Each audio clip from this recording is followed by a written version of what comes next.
Bismillahirrahmanirrahim. Assalamualaikum warahmatullahi wabarakatuh.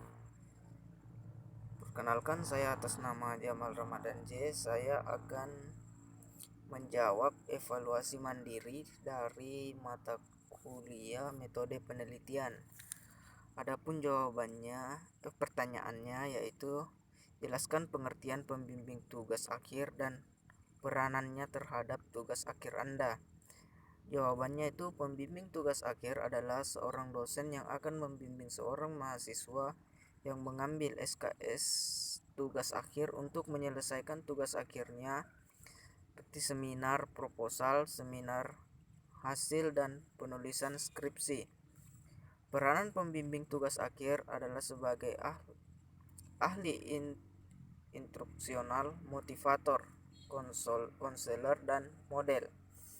Kemudian pertanyaan kedua yaitu jelaskan secara singkat istilah berikut, yaitu kompetensi pedagogis, kompetensi kepribadian, kompetensi sosial, dan kompetensi profesional.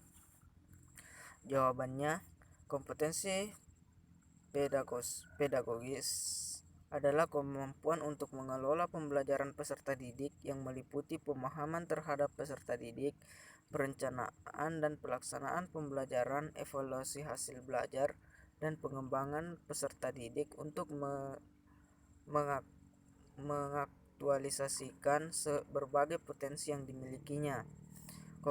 Kompetensi kepribadian adalah kepribadian pendidik yang mantap, stabil, dewasa, arif, berwibawa, menjadi teladan bagi peserta didik, dan berakhlak mulia. Kompetensi sosial adalah kemampuan pendidik untuk berkomunikasi dan berinteraksi secara efektif dengan peserta didik, sesama pendidik, tenaga kependidikan, orang tua atau wali peserta didik, dan masyarakat. Kompetensi profesional adalah kemampuan pendidik untuk menguasai materi pembelajaran secara luas dan mendalam yang memungkinkannya membimbing peserta didik untuk memperoleh kompetensi yang ditetapkan. Pertanyaan ketiga yaitu jelaskan makna pernyataan dosen sebagai fasilitator untuk memulai tugas akhir. Jawabannya yaitu dalam penyusunan tugas akhir tentunya beragam kendala akan dihadapi oleh mahasiswa, baik yang bersifat teknis maupun non-teknis. Maka disinilah dosen berperan penting sebagai fasilitator bagi mahasiswa yang mengerjakan tugas akhir. Apabila mahasiswa tersebut mendapat masalah, maka dosen akan memberikan sebuah solusi kepada mahasiswa tersebut. Pertanyaan keempat yaitu sebutkan beberapa kendala yang sering dihadapi mahasiswa untuk memulai penulisan tugas akhir. Jawabannya yaitu ada 4 kendala. Yang pertama, mahasiswa belum memahami sepenuhnya minat dan kemampuannya. Yang kedua, kesulitan menemukan ide. Yang ketiga, tidak semua mahasiswa memiliki kemampuan programan. Yang keempat yaitu kurangnya rasa percaya diri. Pertanyaan kelima yaitu jelaskan apa yang dimaksud dengan pernyataan dosen sebagai pembimbing proses tugas akhir. Jawabannya dalam penyusunan tugas akhir pasti akan ada beragam kendala yang dihadapi oleh mahasiswa, baik yang berkaitan langsung maupun tidak langsung dengan tugas akhir. Maka mahasiswa dapat meminta masukan atau bimbingan kepada dosen bimbingannya agar dapat dibimbing untuk menyelesaikan masalah atau kendala yang ia temukan dalam pengerjaan tugas akhir. Pertanyaan keenam itu sebutkan beberapa masalah yang sering muncul selama proses pengerjaan tugas akhir. Jawabannya itu ada 5 permasalahan. Permasalahan pertama yaitu masalah akademik seperti kebutuhan waktu yang relatif lama untuk mendalami materi tugas akhir. Kemudian permasalahan kedua yaitu masalah teknik seperti kerusakan peralatan komputer atau hilangnya data.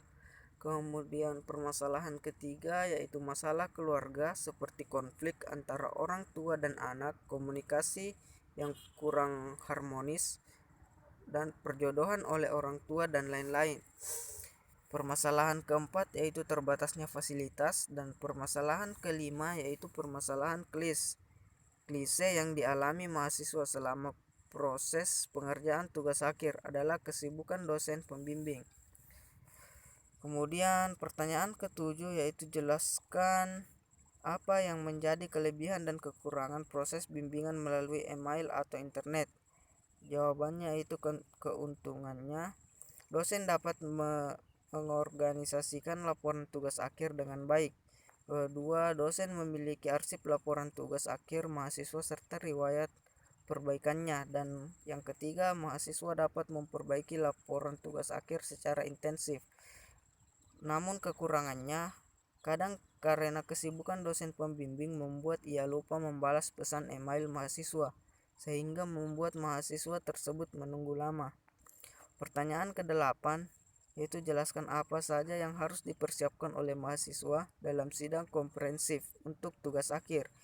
Jawabannya itu harus menghilangkan rasa was-was yang muncul pada diri sendiri dan memperbanyak latihan, serta menguasai materi yang akan dipresentasikan. Pertanyaan yang ke-9 yaitu jelaskan apa yang dimaksud dengan stres, mengapa stres sering terjadi selama proses bimbingan ataupun ketika mahasiswa hendak menghadapi sidang tugas akhir. Jawabannya yaitu stres adalah proses yang menempatkan seseorang sebagai perantara atau agen yang aktif dan dapat mengurangi sumber stres melalui strategi perilaku kognitif dan emosional. Stres sering terjadi ketika pembimbingan akhir atau akan menghadapi sidang tugas akhir, karena pada saat-saat tersebut beban pikiran seorang mahasiswa akan meningkat sehingga dapat berdampak stres. Pertanyaan ke-10 yaitu jelaskan secara singkat apa saja hambatan yang sering dihadapi mahasiswa selama proses bimbingan tugas akhir.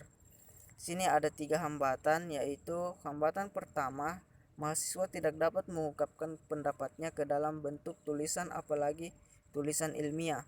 Butuh suatu kebiasaan untuk dapat melakukan hal tersebut dengan baik. Kemudian hambatan kedua yaitu mahasiswa belum dapat membuat kalimat sesuai dengan kaidah bahasa Indonesia yang baik dan benar.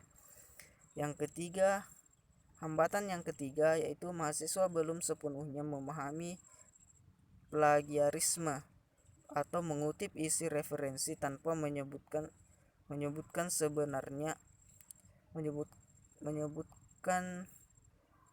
sebenarnya menjadi hal yang kerap muncul ketika mahasiswa menulis laporan, terutama di bagian dasar teori. Sini menyebutkan penulis pertamanya. Kemudian curhat mengenai kesulitan kuliah metode penelitian dan kesulitan untuk tugas akhir. Kesulitan yang saya alami dalam kuliah metode penelitian yaitu seperti kesulitan kuliah pada umumnya, seperti jaringan kurang bagus saat melakukan kuliah online menggunakan Meet atau Zoom, sehingga suara penjelasan dari dosen kurang jelas. Selain masalah jaringan, juga masalah waktu, yaitu jadwal kuliah metode penelitian tepatnya jam 1.00 sampai selesai, sehingga terkadang saya menahan kantuk saat mengikuti perkuliahan. Kesulitan mencari judul tugas akhir. Kesulitan yang saya alami dalam mencari judul tugas akhir yaitu saat mencari referensi-referensi yang memungkinkan bagus untuk saya jadikan judul tugas akhir, yang membuat saya kesulitan dalam menyelesaikan tugas akhir tersebut. Itu saja dari saya. Sekian dan terima kasih. Assalamualaikum warahmatullahi wabarakatuh.